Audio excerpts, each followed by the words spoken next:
Hello friends, welcome to Sweety Footy channel. இன்றைக்கி நம்ம சேனலில் ரொம்ப டேஸ்டியான 5 நிமிஷத்தில் செய்யக்கூடிய ஒரு ஸ்வீட் ரெசிபி எப்படி பண்ணலாம் தாங்க பார்க்க போகிறோம். இது வீட்டில் இருக்க பொருளை வச்சு ரொம்ப ஈஸியாக பண்ணிடலாங்க. வாங்க இது எப்படி பண்ணலான்னு பார்க்கலாம். இது பண்ணுறதுக்கு ஒரு பேனை நல்லா ஹீட் பண்ணிவிட்டு அதில் 1 டம்ளர் ரவை சேர்த்துக்கோங்க. ரவை நல்ல வாசனை வர அளவுக்கு வறுபடணும். அந்த அளவுக்கு நல்லா வறுத்து விட்டுக்கலாம்.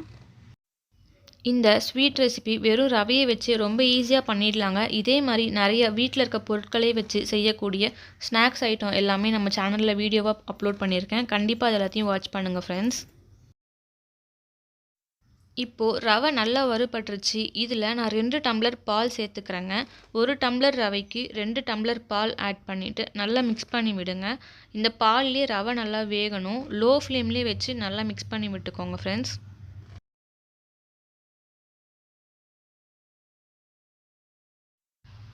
இப்போது இந்த பால் கூட ரவை நல்லா வெந்து வந்திருக்கு. இது இன்னும் கொஞ்சம் திக்காகட்டும். அது வரைக்கும் நம்ம மிக்ஸ் பண்ணி விட்டுக்கலாம்.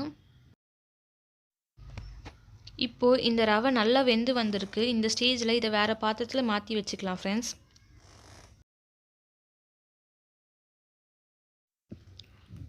இப்போது இந்த மாவு கை பொறுக்கிற சூடு இருக்கும்போதே நல்லா பிசைஞ்சு விட்டுக்கோங்க. நீங்கள் எந்த அளவுக்கு பிசைறீங்களோ அந்த அளவுக்கு நமக்கு நல்லா சாஃப்டாக கிடைக்கும்.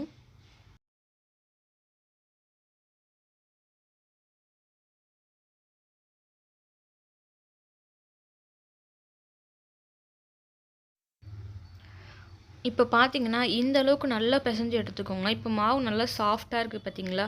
இந்த அளவு இருந்தாலே கரெக்டாக இருக்கும். இப்போது இந்த மாவை இந்த அளவுக்கு நல்லா திரட்டி எடுத்துக்கோங்க. இது எந்த அளவுக்கு மெலிசாக திரட்ட முடியுமோ அந்த அளவுக்கு நல்லா திரட்டிக்கோங்க.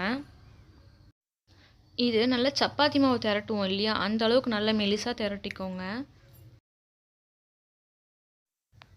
இப்போது இதில் இந்த மாதிரி சின்ன சைஸில் மூடி இல்லை தட்டு இந்த மாதிரி எது இருந்துச்சுனாலும் இந்த மாதிரி பண்ணி எடுத்துக்கோங்க. ஒரு ஷேப்புக்காக தான் நான் இந்த மூடி யூஸ் பண்ணுறேன். இல்லை உங்கள்கிட்ட கட்டர் இந்த மாதிரி இருந்துச்சுன்னா கூட நீங்கள் அது யூஸ் பண்ணி கூட இந்த மாதிரி எடுத்துக்கோங்க. இந்த ரெசிபி ரொம்ப ஈஸி ஃப்ரெண்ட்ஸ். வெறும் 5 நிமிஷத்தில் நம்ம இது எல்லாமே செஞ்சு முடிச்சிடலாம். நம்மக்கிட்ட ரவை இருந்தால் மட்டும் போதும். வேறு எந்த இன்க்ரீடியும் நமக்கு தேவை கிடையாது. ரவையும் சர்க்கரையும் இருந்துச்சுனாலே ரொம்ப குயிக்காக செஞ்சிடலாம். இது ஈவினிங் வர பசங்களுக்கு நமக்கு செஞ்சு கொடுக்கலாம். நல்லா டேஸ்டியாக இருக்கும். விரும்பி சாப்பிடுவாங்க ஃப்ரெண்ட்ஸ். இதை கண்டிப்பாக உங்கள் வீட்டில் ட்ரை பண்ணி பாருங்கள். இப்போ இது எல்லாமே நம்ம ஒரு தட்டில் மாற்றி வச்சுக்கலாங்க.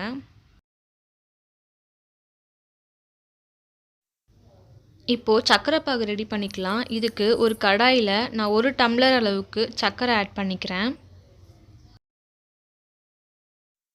1 டம்ளர் சர்க்கரைக்கு 1 டம்ளர் தண்ணி கரெக்டாக இருக்கும் ஃப்ரெண்ட்ஸ். இது எந்த பாகுபதமும் வர தேவை கிடையாது. நம்ம தண்ணி கொதிச்சதுக்கப்புறமா அந்த பிசுபிசுப்பாக இருக்கும் இல்லையா? அந்த ஸ்டேஜ்லேயே நம்ம ஸ்டவ் ஆஃப் பண்ணிக்கலாம் ஃப்ரெண்ட்ஸ்.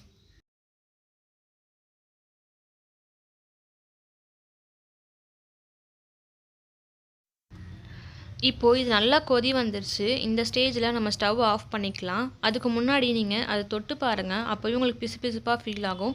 அந்த ஸ்டேஜில் நீங்கள் கரெக்டாக ஸ்டவ் ஆஃப் பண்ணிவிடுங்க. இப்போது நம்ம ரெடி பண்ணி வச்சுருந்த மாவு எல்லாமே எண்ணெயில் பொரித்து எடுத்துக்கலாங்க. அதுக்கு ஒரு பேனில் நான் ஆயில் ஊற்றிக்கிறேன். ஆயில் நல்லா காயட்டும். இப்போது ஆயில் நல்லா காஞ்சிடுச்சு. இதில் நான் ஃபஸ்ட்டு ஒரு மாவு மட்டும் விட்டு பார்க்குறேன். இப்போ நம்ம மாவு விட்டதுமே அது நல்லா பொரிஞ்சு அந்த 1 செகண்ட்லேயே அது மேலே வந்துடும். அந்த மாதிரி இருந்தால் கரெக்டாக இருக்கும் நமக்கு. ஆயில் நல்லா காஞ்சதும் நீங்கள் மீடியம் ஃப்ளேமில் வச்சுட்டு தான் மாவை விட ஆரம்பிக்கணும் ஃப்ரெண்ட்ஸ். இப்போ பார்த்தீங்கன்னா அதுவே நல்லா மேலே எலும்பி வருது. இது கரெக்டாக இருக்கும். இப்போ இதை நம்ம திருப்பி போட்டு பொன்னிறமாக வர அளவுக்கு நம்ம ஃப்ரை பண்ணி எடுத்துக்கலாம். இப்போ பார்த்தீங்கன்னா உங்களுக்கே தெரியும் எந்த அளவுக்கு சூப்பராக வந்திருக்குன்னு. இந்த மாதிரி வந்தாலே கரெக்டாக இருக்கும் நமக்கு. இப்போ இதை நம்ம எடுத்துடலாம்.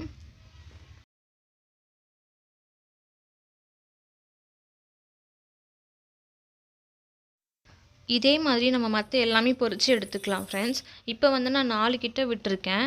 இது நல்லா ஒட்டாமல் கரெக்டாக வரணும். அந்தளவுக்கு பொரித்து எடுத்துக்கலாம்.